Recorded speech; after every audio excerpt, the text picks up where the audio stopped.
മടി തോന്നുന്ന ദിവസങ്ങളിൽ സൂത്രത്തിലുണ്ടാക്കാനൊരു ഫിഷ് കറി. സവാള, ഇഞ്ചി, വേപ്പില, വെളുത്തുള്ളി, പച്ചമുളക്, പെരുംജീരകം, തക്കാളി, ഉപ്പ്, മുളക് പൊടി, മഞ്ഞൾപ്പൊടി ഇവ വെള്ളവും ചേർത്ത് നമുക്ക് സ്മൂത്തായിട്ട് അരച്ചെടുക്കാം.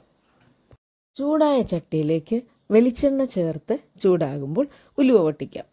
അതിലേക്ക് ചുവന്നുള്ളി അരിഞ്ഞതും വേപ്പിലയും വഴറ്റി അരപ്പും ചേർത്ത് വറ്റി എണ്ണ തെളിയുമ്പോൾ അതിലേക്ക് വെള്ളവും ഉപ്പും ചേർത്ത് തിളയ്ക്കുമ്പോൾ മീൻ കഷ്ണങ്ങൾ ചേർക്കാം. ഇത് പുഴയിലെ കട്ട്ലയാണ്. തിളച്ചു കുറുകുമ്പോൾ ഓഫ് ചെയ്യാം. സിമ്പിളാണേ. മീൻകറിക്ക് മീൻകറിയായി. കഷ്ടപ്പാട് കുറവും ടേസ്റ്റിന് ഒരു കുറവുമില്ല.